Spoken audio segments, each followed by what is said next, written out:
Salam Bapak Ibu Saudaraku yang saya kasih di dalam nama Tuhan Yesus. Di pada pagi hari ini kita berjumpa lagi untuk merenungkan kebenaran firman Tuhan, di mana Tuhan sangat mengasihi kita sehingga di pada pagi hari ini kita masih bisa tatap muka.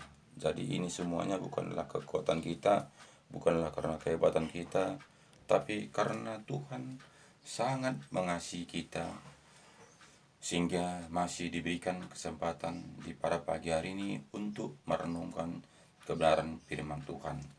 Jadi Bapak Ibu Saudaraku yang saya kasih di dalam nama Tuhan Yesus, jadi marilah kita bersyukur kepada Tuhan di mana kita masih bisa menjalankan seturut dengan kehendak Tuhan.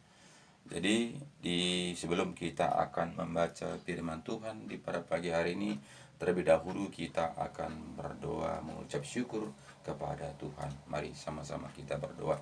Segala puji syukur kami naikkan kepadamu ya Bapa, di mana di pada pagi hari ini Engkau telah membanguni kami dengan sehat walafiat. Itu semua Tuhan Yesus kami rasakan oleh tuntunan penyertaan pelindungan-Mu. Kami tahu Tuhan Yesus, kami ini tidak ada apa-apanya Tuhan, harga debu pun tidak Tuhan. Tapi karena Engkau begitu baik, karena Engkau begitu mulia, karena Engkau begitu mengasihi kami, sehingga kami ada seperti saat ini. Kami hanya bisa mengucap syukur atas semua kebaikan-Mu Tuhan. Terima kasih Bapa, di mana di pada pagi hari ini kami juga akan membaca sebagian firman-Mu. Engkau berkata-kata dalam hati kami Tuhan, sehingga betul-betul Tuhan firman yang kami baca bisa kami mengerti dan bisa kami jalankan, sehingga kami bisa tindak lanjuti seturut dengan kehendak-Mu Tuhan. Terima kasih Bapa, terima kasih, syukur Bapa, Engkau begitu baik. Baik juga ya Bapa, pada saat ini semua keluarga saya, Bapak Ibu Saudaraku di mana saja pada saat ini yang menyaksikan video ini, saya percaya Tuhan Engkau tetap campur tangan, Engkau berkarya, Engkau membimbing, Engkau membukakan pintu hati kami, sehingga betul-betul Tuhan kami bisa mengerti apa yang kami saksikan pada pagi hari ini. Terima kasih Bapak, terima kasih, syukur Bapak, Engkau begitu baik. Kami percaya Bapak, Engkau tutup bungkus kami dengan darah-Mu Tuhan, sehingga betul-betul Bapak kami tetap dalam penyertaan pelindungan-Mu sepanjang kehidupan kami sehari-hari. Terima kasih Bapak, terima kasih, syukur Bapak, Engkau begitu baik. Di dalam nama Yesus kami berdoa dan bersyukur. Haleluya. Amin. Salam Bapak Ibu Saudaraku yang saya kasih di dalam nama Tuhan Yesus. Segala puji syukur kita ucapkan kepada Tuhan, di mana di pada pagi hari ini kita masih bisa merenungkan bagaimana sebetulnya kita hidup dalam dunia ini. Bapak Ibu Saudaraku yang saya kasih di dalam nama Tuhan Yesus, sangat minim kita memikirkan hal tentang diri kita. Bagaimana kita sebetulnya hidup di dalam dunia ini, dan apa yang harus kita kerjakan, dan untuk apa kita hidup di dalam dunia ini. Bapak Ibu saudara saya kasih di dalam nama Tuhan Yesus, hampir rata-rata kita hidup dalam dunia ini memikirkan hal-hal tentang dunia. Tidak seberapa manusia saat ini yang memikirkan untuk apa dia hidup dan apa yang harus dia kerjakan, tapi menganggap dia hidup dalam dunia ini untuk mengejar karirnya, untuk menempuh hidup di dalam dunia ini. Padahal Bapak Ibu Saudaraku, yang utama dan paling utama yaitu tentang kemana kita jika kita meninggalkan dunia ini. Karena semua kita akan pergi, semua kita akan meninggalkan dunia ini. Bahkan juga tubuh kita ini kita tinggalkan, satu pun kita tidak akan membawa yang kita pakai saat ini. Apapun yang kita dapati saat ini, kita tidak akan membawa. Hanya kita pergi meninggalkan semuanya, kita akan berjumpa dengan Sang Pencipta. Jadi kita mempertanggungjawabkan apa yang kita kerjakan selagi kita hidup. Jadi Bapak Saudaraku, kita akan membaca firman Tuhan di mana Di pada pagi ini kita membuka Matius 13 mulai ayat 3. Katanya begini. Dan ia mencakapkan banyak hal dalam perumpamaan kepada mereka. Katanya adalah seorang penabur keluar untuk menabur. Jadi sini Bapak Ibu Saudaraku, Yesus membuat perumpamaan bagaimana sebetulnya kita mendapatkan kerajaan surga itu. Karena Yesus datang ke dunia ini, segala cara dia buat untuk supaya kita menangkap, supaya kita bisa melakukan seturut dengan kehendak Tuhan. Jadi itu rencana Tuhan, dia datang mengajari kita ke dunia ini tahun 2000 lalu. Jadi kita melihat ayat 4 mengatakan kepada kita, pada waktu ia menabur, sebagian benih itu jatuh di pinggir jalan, lalu datanglah burung dan memakannya sampai habis. Jadi Bapak Saudaraku, jika tidak kita membuka hati kita lebar-lebar kepada Tuhan, kita mendengar firman Tuhan ini, kita menganggap sepele. Kita menganggap sepele ketika kita mendengarnya, kita menganggap iya benar ya. Kita sadar. Tapi ketika kita meninggalkan rumah ibadah, kita akan lupa. Kita akan larut lagi di dunia ini. Sehingga kita benih yang firman yang kita dengar tadi akan habis, tenggelam. Dan di sini katakannya dimakan burung, habis. Jadi ayat 5 mengatakan kepada kita, sebagian jatuh di tanah yang berbatu-batu, yang tidak banyak tanahnya. Lalu benih itu pun segera tumbuh karena tanahnya tipis. Jadi Bapak Saudaraku, sebagian firman tadi ketika kita mendengar firman, sehingga dia tumbuh. Dan ketika dia mendengar firman Tuhan itu, iya ya, pas sekali lah kata hamba Tuhan itu. Kita mengatakan demikian. Tapi ketika kita keluar, pulang ke rumah kita timbul masalah pergumulan hidup, masalah keluarga, kita akan layu, kita akan jenuh, kita akan putus asa, kita akan stres. Karena apa? Karena firman yang kita dengar itu tumbuh tapi tidak berakar. Karena apa? Karena tidak ada tanah untuk menumbuhkan firman tadi.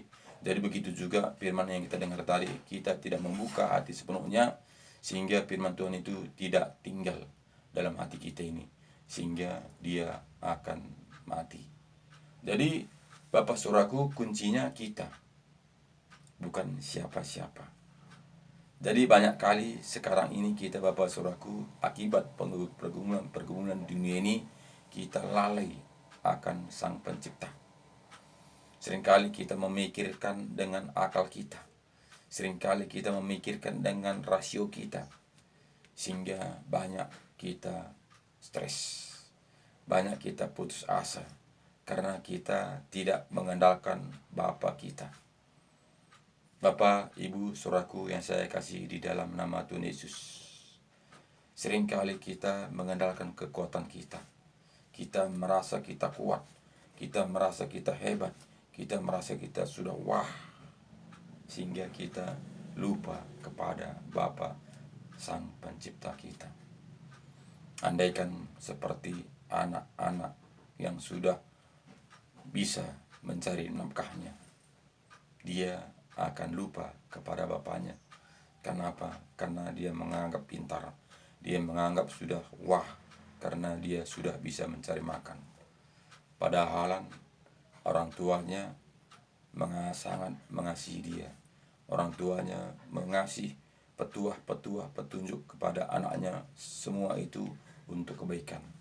Tapi menganggap bapaknya itu sudah kuno, itu sudah zaman dulu. Sekarang ini zaman baru, zaman canggih. Itu kata anak-anak kita.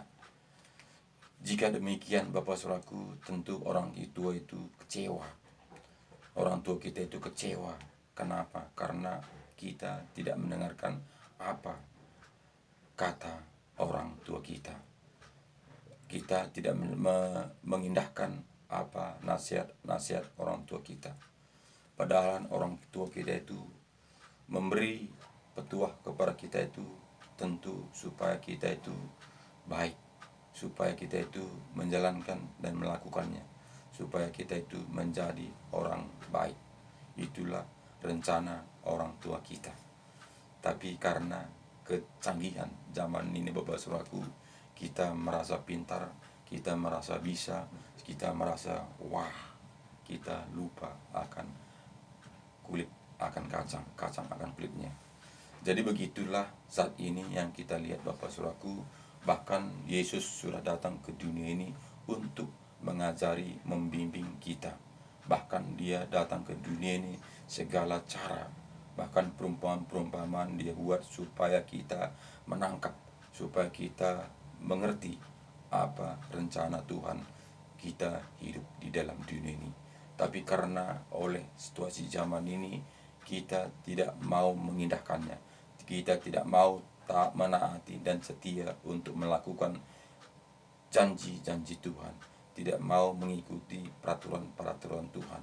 Bagaimanalah Tuhan melihat kita Bapak Saudaraku, tanpa kita sadari, karena kita menganggap kita sudah di dalam Tuhan. Kita menganggap kita ini sudah mengikuti aturan-aturan Tuhan. Padahal kita tidak kembali kepada surat yang berikannya kepada kita. Nakku, ini surat petunjuk bagaimana kamu tentang kehidupan di dalam dunia ini. Beginilah cara-caranya kamu lakukan selagi kamu hidup di dalam dunia ini. Tapi kita tetap menutupnya rapat-rapat. Bahkan kita, Alkitab kita bikin sebagai pajangan di lemari.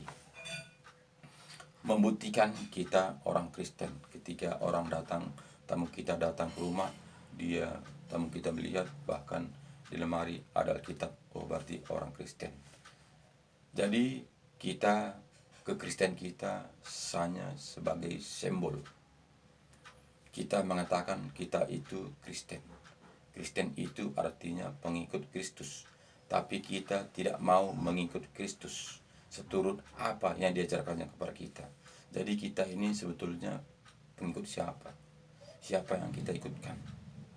Itu kadang-kadang kita tidak menyadarinya, sehingga kita larut akan dihanyutkan oleh situasi dunia ini, sehingga kita merasa kita ini ketika kita datang beribadah seminggu sekali, kita menganggap kita ini sudah menjadi anak-anak Tuhan.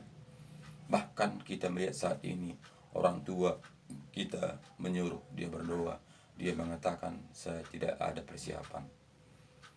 Bapak, Ibu, saudaraku yang saya kasih di dalam nama Tuhan Yesus, jika kita memang betul-betul sudah melekat ke dalam batang itulah Tuhan, melekat, menyatu, kita tidak perlu harus ada persiapan untuk berbicara kepada Bapa kita, karena kita sudah menyatu seperti anak dengan Bapa.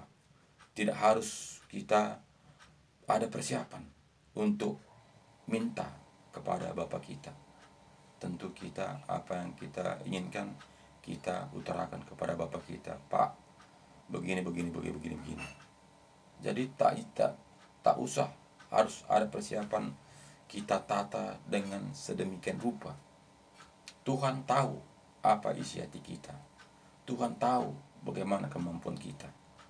Jadi jangan kita akibat orang kita tidak berani berdoa. Akibat orang kita tidak mau berani berbicara kepada Tuhan. Jadi kita itu takut akan kepada manusia. Apa nanti kata orang? Jika saya berdoa begini, apa nanti kata orang? Sehingga kita mengatakan saya tidak siap, tidak ada persiapan. Jadi Bapak, Ibu, saudaraku yang saya kasihi, sama siapa yang harus kita takut? Apakah kepada manusia? Apakah kepada Tuhan? Jadi ini Bapak saudaraku harus kita menyadarinya. Jadi ayat 6 mengatakan kepada kita Bapak saudaraku, tetapi sesudah matahari terbit, layulah ia dan menjadi kering karena tidak berakar. Sebagian lagi jatuh di tanah semak duri, lalu makin besarlah semakin semak itu dan menghimpitnya sampai mati. Jadi Bapak Saudaraku yang saya kasih di dalam nama Tuhan Yesus, sebagian semak itu jatuh, sebagian firman itu jatuh, bibit benih tadi jatuh kepada semak-semak duri. Seumpama firman yang kita dengar tadi itu jatuh kepada hati yang berbatu-batu, hati yang mengeraskan hati. Jadi ketika kita mendengar firman Tuhan itu, dia akan tumbuh. Tapi tumbuh dia akan kerdil. Kenapa? Karena ada semak duri yang mengimpit dia. Ada pergumulan dunia ini yang mengimpit dia. Ketika kita mendengar firman Tuhan dari hamba Tuhan, sehingga tumbuhlah firman tadi.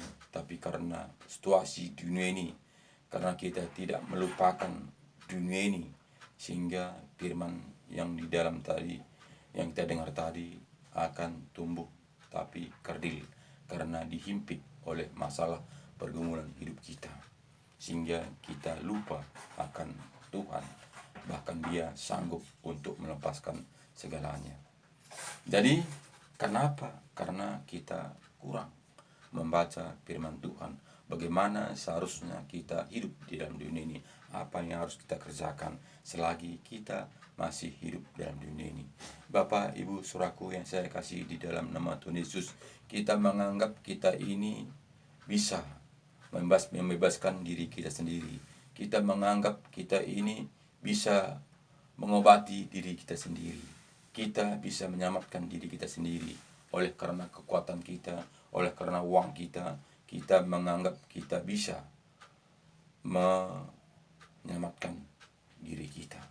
Bahkan Bapak Ibu Saudaraku, banyak saat ini orang-orang sakit pergi ke Penang karena ada duitnya. Karena yang diandalkan adalah duitnya. Bahkan orang-orang yang tidak punya duit, dia pergi kepada orang-orang pintar. Kenapa? Karena dia menganggap orang pintar itu bisa menyelamatkan dia. Bapak, Ibu, Saudaraku, sadarkah kita ini?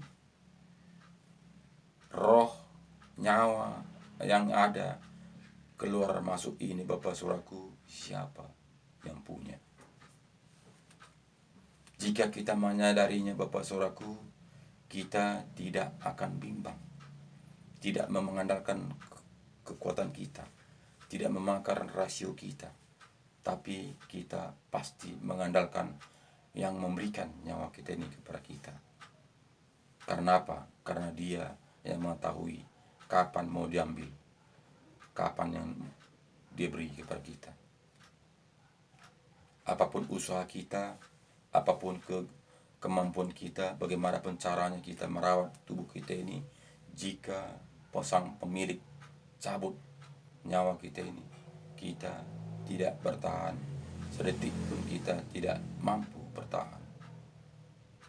Jadi kenapa kita tidak bersandar kepada Pencipta yang memberi nyawa kita ini?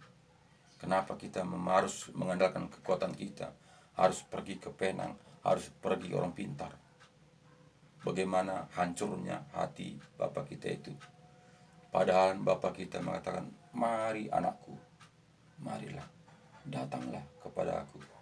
Karena engkau tidak akan mampu menghadapi situasi, pergumulan, tantangan di dunia ini.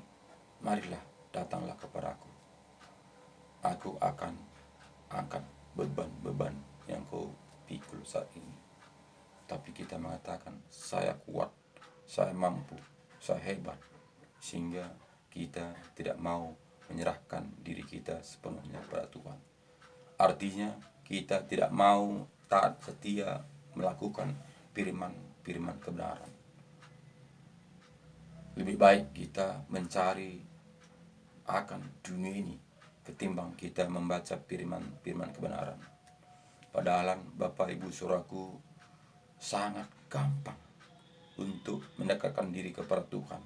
Karena saat ini Bapak Saudaraku, tidak seperti zaman-zaman dulu harus kita susah untuk mendengar firman Tuhan.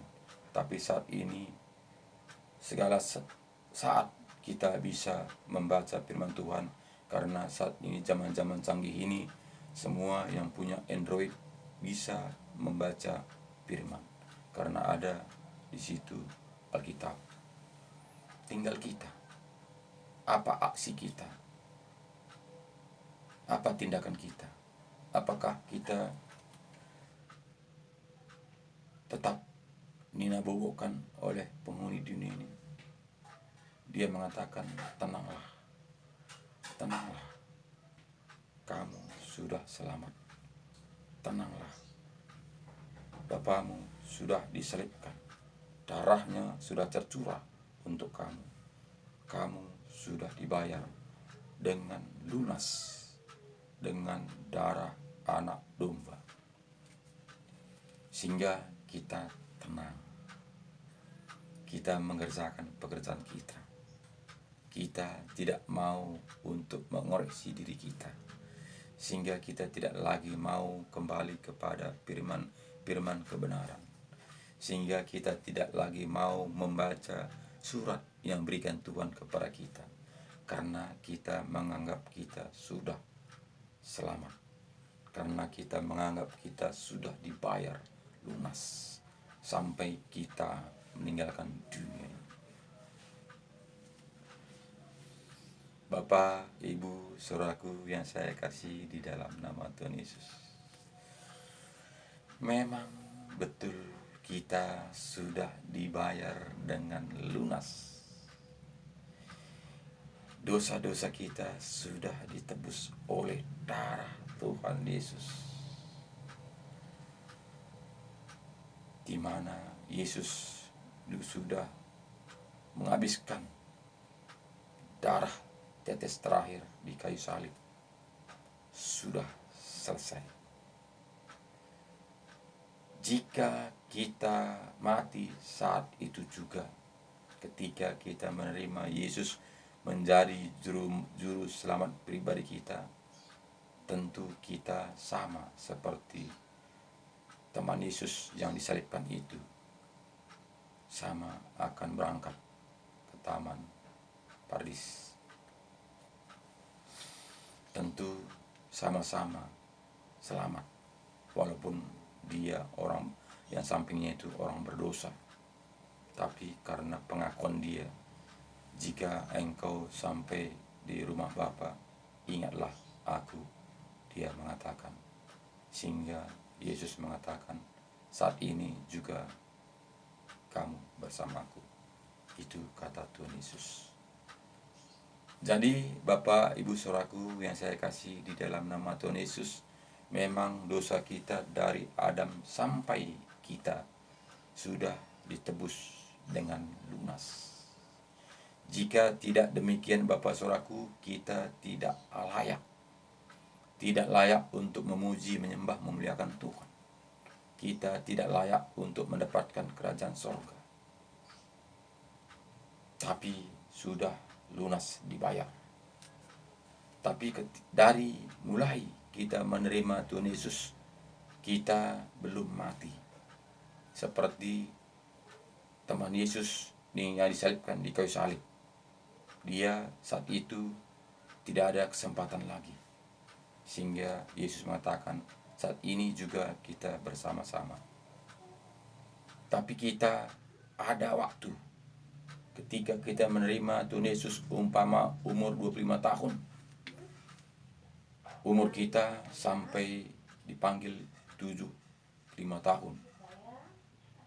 Seperti ada senggang waktu 50 tahun. 25 kita menerima Tuhan Yesus, tapi kita belum dipanggil. Kita ada proses 50 tahun lagi, sehingga kita dipanggil.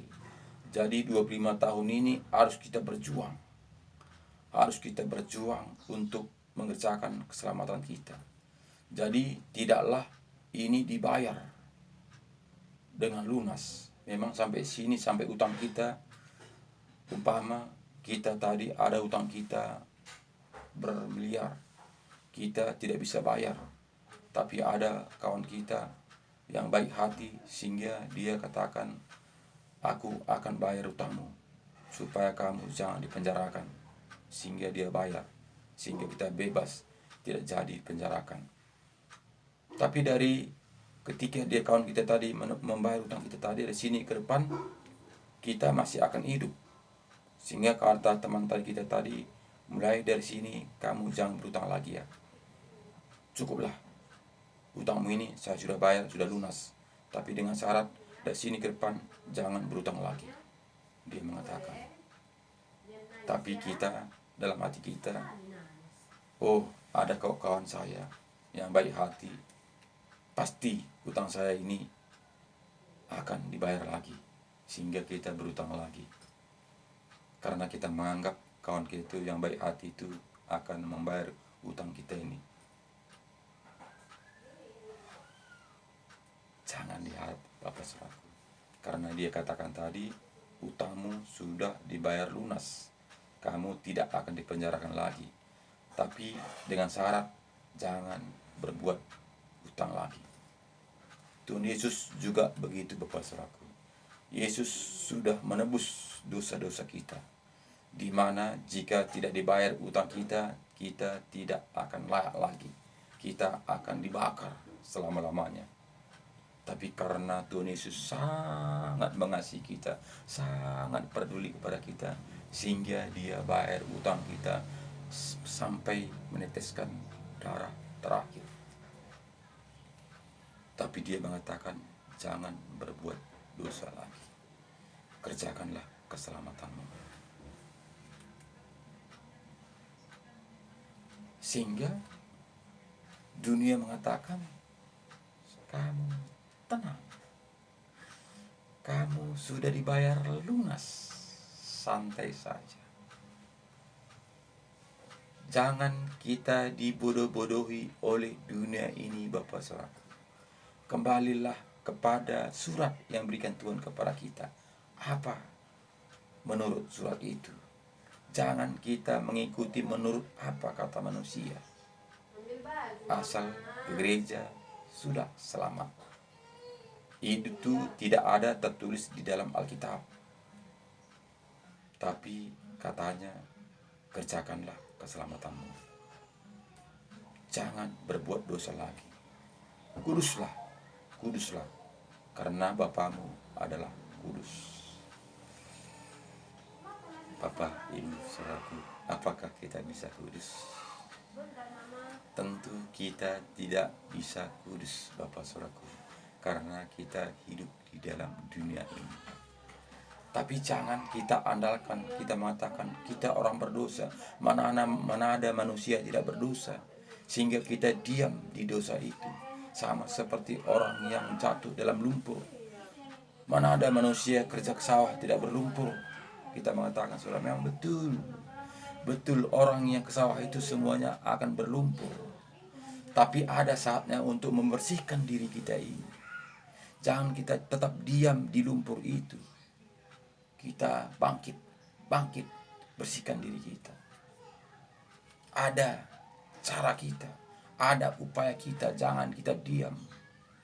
Saya kok tukang petani, kerja sawah, harus berlumpur, sehingga kita tidak mandi-mandi, diam aja di sawah situ, kerja terus, tidur di situ, di lumpur itu. Jangan begitu Bapak Saudaraku, harus keluar dari lumpur itu. Jangan kita dinenebokkan. Kamu sudah ditentukan untuk menjadi petani, kerja ke sawah, harus kau berlumpur. Tidaklah begitu, saudaraku. Walaupun kita memang orang berdosa, tapi jangan kita tinggal di dalam dosa. Beranjaklah, berdirilah, berkaryalah, berusahalah, sehingga kita itu bisa pelan-pelan untuk meninggalkan dosa ini, saudara. Sehingga kita nanti ketika kita dipanggil Tuhan, kita sudah bisa kudus. karena kita sudah ada upaya, sudah ada usaha yang kita perbuat. Selagi kita di dunia ini Bapak Saudaraku, pasti kita akan tidak luput dari dosa. Tapi kita harus berjalan terus menuju sasaran. Jangan kita menjauh. Jangan kita mengatakan saya ini orang berdosa, sehingga kita melenceng kiri ke kanan. Kita tidak lurus berjalan seturut dengan kehendak Tuhan. Bapak Ibu Saudaraku yang saya kasih di dalam nama Tuhan Yesus, kita baca lagi ayat 7. Sebagian lagi jatuh di tengah semak duri, lalu makin besarlah semak itu dan menghimpit sampai mati. Dan sebagian jatuh di tanah yang baik, lalu berbuah, ada yang 100 kali lipat, ada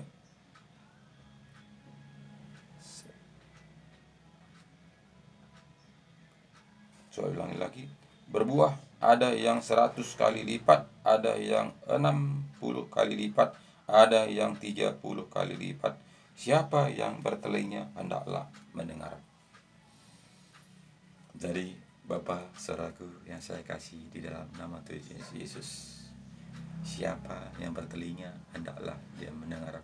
Dia mengatakan, karena banyak kali kita saat ini Saudaraku, kita mendengar tapi kita tidak mendengar.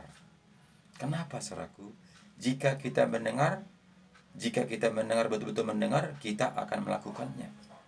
Tapi kita mendengar tapi kita tidak mendengar. Kenapa? Karena kita tidak melakukannya. Berarti kita tidak mendengarnya. Sehingga firman Tuhan mengatakan kepada kita ayat 10, maka datanglah murid-muridnya dan bertanya kepadanya, mengapa engkau berkata-kata kepada mereka dalam perumpamaan? Jawab Yesus kepadamu diberi karunia untuk mengetahui rahasia kerajaan surga, tetapi kepada mereka tidak. Jadi Bapak Saudaraku yang saya kasih di dalam nama Tuhan Yesus, bersyukurlah jika kita mengerti akan kebenaran firman Tuhan dan kita tindak lanjuti akan firman Tuhan dan taat setia. Itu bukan karena kehebatan kita, itu bukan karena usaha kita, tapi karena Tuhan sangat mengasihi kita, sehingga dibukakan, sehingga kita dipakai untuk sarana berkat-berkat Tuhan. Jadi di sini katanya tadi kepada kita tadi, kepadamu diberi karunia untuk mengetahui rahasia kerajaan surga, tetapi kepada mereka tidak. Berarti jika demikian secara kita dengan logika, Tuhan itu pilih-pilih bulu. Tidak, Bapak Saudaraku. Jika kita membuka hati kita, menerima firman Tuhan, firman kebenaran, melakukannya taat dan setia, Tuhan sangat mengasihi kita. Tuhan tangannya terbentang, bahkan dia mengetuk pintu kita, tuk, tuk, tuk, tuk. Bertobatlah, bukalah hatimu. Tuhan mengetuk hati kita. Karena siapa yang mempunyai kepadanya akan diberi, sehingga ia berkelimpahan. Tetapi siapa yang tidak mempunyai, apapun juga yang ada padanya akan diambil daripadanya. Itulah sebabnya aku berkata-kata dalam perumpamaan kepada mereka, karena sekalipun melihat mereka tidak melihat, dan sekalipun mendengar mereka tidak mendengar dan tidak mengerti. Jadi sangatlah jelas Bapak Saudaraku. Ketika kita datang beribadah, hamba Tuhan menyampaikan firman, kita dengar. Tapi tidak ada proses. Firman Tuhan itu tidak bertumbuh. Karena apa? Karena mendengar tapi tidak mendengar. Melihat tapi kita tidak melihat. Jika benar-benar kita melihat, tentu kita praktekkan. Jika kita mendengar, tentu kita tindak lanjuti. Tapi nyatanya keluar dari gereja semuanya hilang. Berarti tumbuh di dalam batu-batuan. Berarti benih tadi itu dimakan burung habis karena ditabur di pinggir jalan.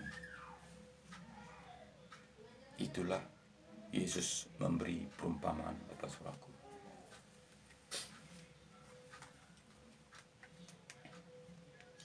Itulah sebabnya aku berkata-kata dalam perumpamaan kepada mereka, karena sekalipun melihat mereka tidak melihat, dan sekalipun mendengar mereka tidak mendengar dan tidak mengerti. Maka pada mereka genaplah nubuat Yesaya yang berbunyi, kamu akan mendengar dan mendengar namun tidak mengerti. Kamu akan melihat dan melihat namun tidak menanggap. Jadi Bapak Saudaraku, kita mendengar tapi kita tidak mengerti. Karena apa? Lebih besar kuasa dunia ini membungkus kita daripada roh Tuhan yang ada dalam hati kita ini. Kita, walaupun kita pergi di gereja, tapi pikiran kita adalah di pekerjaan kita. Ketika hamba Tuhan menyampaikan firman, pikiran kita itu melayang-layang ke sana sini, melayang-layang kepada masalah kita, melayang-layang kepada pergumulan kita, melayang-layang kepada harta kita, melayang-layang kepada anak-anak kita, melayang-layang kepada istri kita, melayang-layang kepada suami kita. Sehingga firman Tuhan itu mental, tidak tumbuh, tidak berakar. Sehingga kita keluar dari gereja, sehingga kita terkulai kembali, lesu, tidak ceria. Karena apa? Karena firman Tuhan tadi tidak tumbuh. Jika kita mendengar, Bapak Saudaraku, tentu kita tidak sama lagi ketika kita datang, ketika kita pulang. Ketika kita datang kita lesu, tapi ketika kita pulang kita ceria, semangat, bergairah. Karena apa? Karena firman Tuhan itu tumbuh. Firman Tuhan itu akan menyerap segala penjuru, sehingga dia akan memberikan ketenangan kepada kita. Firman itu memberikan kita kekuatan. Apapun tantangan, masalah, pergumulan hidup kita, istri, anak-anak kita, usaha kita, segala semuanya itu ada penyampaian, penyerahan diri kita kepada Tuhan. Bapak, Ibu, Saudaraku yang saya kasih di dalam nama Tuhan Yesus, bisakah kita memantau anak kita 24 jam? Tentu tidak. Hanya berapa jam kita bisa memantau anak kita di rumah. Berapa jamlah dia ada di rumah. Lebih banyak dia di luar. Jika kita tidak menyerahkan ini semua kepada Tuhan, tentu di luar sana banyak yang harus dia ikuti. Di luar sana banyak dia harus dengar. Di luar sana banyak dia harus lihat. Jika tidak ada roh Tuhan bekerja dalam dirinya, dia akan terseret oleh pandangan matanya, oleh karena pikirannya, oleh karena situasi dunia. Karena apa? Karena tidak ada pondasi di dalam dirinya. Yesus ada dalam dirinya. Jika ada Yesus di dalam dirinya, kemana saja dia pergi, Tuhan akan berkata-kata, roh Tuhan akan berkata-kata kepada dirinya, nakku, kamu tidak seperti itu. Kamu tidak sama seperti mereka. Roh Tuhan akan berkata-kata, sehingga dia akan meninggalkan hal-hal yang tidak baik itu.